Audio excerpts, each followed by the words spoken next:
Around 8 a.m., the showroom lights at Cloudcrest Sleep clicked on, bright enough to make every scuff on the floor look guilty. I stood under the sign that promised rest made easy, holding my clipboard like it was the only polite weapon allowed at work. I was 35, a corporate-trained sales rep, and the monthly board had my name sitting at the top again. Someone had underlined it in red. The front bell chimed, and a couple walked in, shoulders tight, eyes tired. I took one step forward, and Bev slid in front of me like a door slamming. Bev was small, loud, and allergic to anyone else winning. She looked me up and down with that smile people use when they are trying to ruin your day without getting caught. "Did you lay down on the bed to get that sale?" she asked. She said it loud enough for Kip to hear from the accessory wall, loud enough for the other reps to pretend they did not hear while collecting every syllable like gossip coins. I kept my face calm. I turned to the couple instead. "Welcome to Cloudcrest Sleep," I said. "I am Rena. If you want a mattress that supports your spine and ignores nonsense, you are in the right place." The couple laughed, and just like that, the tension shifted. The man introduced himself as Milo, and his partner as Jan. Milo rubbed his neck like it had been arguing with him all night. Jan stared at the beds like she was choosing between comfort and surrender. Bev leaned closer to me. "You must have a special method," she said, voice sweet like poison. "People love a show." "My method is listening," I replied. "You should try it. It is free." I led Milo and Jan toward the premium section and asked the questions that mattered. Sleeping position, back pain, heat, budget. I explained support zones and materials in plain language, the kind that makes people feel smart instead of sold. Jan pressed her palm into a mattress and exhaled. "This feels right." "It should," I said. "It is designed for people who want to wake up as themselves, not as a regret." We talked price and delivery. I made the numbers feel possible without making them feel trapped. A few minutes later, Milo signed, and Jan smiled like someone had been handed a small piece of peace. As they walked out, Bev hovered near the brochures, staring at the sale like it belonged to her. Kip clapped once, slow and sarcastic. "Another win," Kip said. "Maybe you should teach a class." "I would," I said, "but the admission fee is decency." Bev's smile tightened. "Do not get cocky." "I am not cocky," I replied. "I am consistent." Near the register, Jack stood quiet, straightening price tags. He watched Bev needle me, watched Kip pile on, and did not say a word. Silence was his favorite uniform. I walked into the break room, poured coffee, and stared at the poster that said "Sell the Dream." Someone had scribbled beneath it, "Or sell your dignity." I felt my patience harden into something cleaner and sharper. I did not need to scream. I did not need to complain. I needed proof, timing, and a little imagination. I stepped back onto the sales floor wearing my calm like armor. Bev was still watching. Jax was still silent. The day still smelled like foam and competition. I let them believe their jokes were harmless. Then I decided I would teach them what harm actually looked like. Sometime in the late morning, the showroom filled with shoppers, and Bev treated it like her personal stage. She hovered whenever I spoke, as if my words were a buffet she could sample without paying. A man in a blazer walked in with a skeptical frown. I stepped forward, and Bev slid beside me like we shared a spine. "We have a specialist," Bev announced, pointing at me. "She is very hands-on." I did not blink. "I am very information-on," I said. "What are you hoping to fix? Comfort or a grudge against sleep?" The man chuckled. Bev did not. She kept tossing little remarks into the conversation, trying to paint me as suggestive instead of skilled. I redirected, educated, and closed the sale anyway. After he left, Bev clapped with fake admiration. "You are unstoppable," she said. "It must be exhausting to be so perfect." "It is," I replied. "You should not try it." Kip drifted over from the pillow wall. "Careful, Bev," he said. Rena will sell you a blanket and call it therapy. I looked at him. If I sold therapy, I said, you would need the deluxe package. Kip laughed too loud and walked away like volume could protect him. Behind the counter, I opened the store tablet and started a private log. Not feelings, facts, the innuendo, the interruptions, the jokes made loud enough for customers. I added names of witnesses and where they stood. Bullies lived on fog. I planned to turn on lights. Near the stockroom door, Jack stood sorting warranty packets, quiet and careful. He had watched this for weeks without saying a word. I walked over. Do you ever talk? I asked. I do when it matters, he said. Then tell me, I said. Am I imagining this? You are not, he replied. They do it to anyone who wins. I studied him. And you do nothing. He did not flinch. I wait. People like that eventually overreach. I nodded slowly. So you believe in gravity? I believe in patterns, Jack said. Jealousy always repeats itself. The bell chimed again. A woman entered with a tote bag and a look that said she was used to decisions sticking. She introduced herself as Sia, a property manager buying mattresses for a new building. Bulk orders. Serious money. Bev noticed her and brightened too quick. I greeted Sia and led her to the commercial display. She asked sharp questions about durability and warranty, and I answered without fluff. If you want tenants to renew, I said, do not give them a mattress that makes them consider sleeping in a chair. Sia laughed. You are direct. I am efficient, I said. My jokes do not waste time. We scheduled a follow-up visit for Sia to return with colleagues. I entered the details into the customer system, then made one extra note. If Bev tried to poach this account, there would be a trail so clear it would embarrass her. Bev wandered over, voice low. Big client. Do not choke. I do not choke, I said. I archive. Bev frowned. What does that mean? It means, I replied, if you keep auditioning for villain, you might get the role. Bev walked away, heels tapping like punctuation. I watched her go and thought about Jack's words. Jealousy repeats itself. It copies what it condemns. It reaches for shortcuts, then trips on them. Soon, someone would lay down on a bed to steal a sale. And I was ready to make sure everyone saw it. In the days after Sia's visit, Bev turned her comments into a routine. She must flirt, Bev said to Kip near the pillow wall, loud enough for the register. People do not buy that many mattresses just because of lumbar support. Kip added, maybe she offers a free nap. I did not respond. I logged it. Bullies loved fog. I loved receipts. On the morning Sia returned with 2 colleagues, I brought a proposal packet that was clean, simple, and hard to argue with. Sia walked in sometime after the store opened with Theo, a serious man, and Nia, whose eyes measured the room like she was pricing the air. I greeted them and guided them to the commercial display. I saved the models we discussed, I said. And I kept the math honest. No magic, no tricks, just comfort that lasts. Theo nodded. Tenants complain about everything. Then we will give them less to complain about, I said. They can focus on parking. Nia asked about lead time. I began answering, and Bev appeared at my shoulder, bright as a warning light.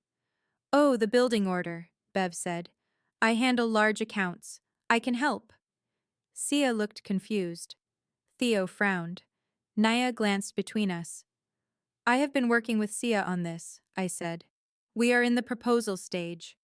Bev laughed, too casual. We all work together. No need to be territorial. Territory is for animals, I said. This is a customer relationship. Bev lingered anyway, interrupting, correcting details that were already correct, positioning herself like a substitute waiting for an injury. I stayed focused and walked the group through pricing tiers. When I finished, Sia said, This looks good. We need to confer, but I am leaning toward your mid-tier plan. Take your time, I said. Sleep decisions should not feel like a hostage negotiation. As the group stepped away to whisper, Bev slid in beside Theo and Nia with a confidential tilt to her voice. "If you want," Bev murmured, "I can streamline this. Rena can be intense. I can be more flexible." I saw it in the reflection of a glossy headboard. My stomach did not drop. This was the pattern Jax predicted. Jealousy always overreached. I walked to the counter and added a note in the customer system. Attempted rep diversion observed. Then I looked up. Jax stood near the register, eyes fixed on Bev, jaw tight. Silence was finally tired. I stepped towards Sia and offered her a calm exit. "If you would like privacy," I said, "we have a consultation table in back." Sia nodded quickly, and I guided them away. Behind me, Bev made a small sound of frustration, like a door not opening. At the table, Sia exhaled. "Is that normal here?" she asked. "It is not normal," I said. "It is just tolerated." Nia tapped the proposal. "I want to work with you," she said. "Not with someone who interrupts and calls it teamwork." I smiled. "Then we will keep it simple." They left with the packet and a promise to send final approval soon. I watched them go, then turned to see Bev pretending to fluff pillows, rehearsing innocence. I walked past her and spoke softly.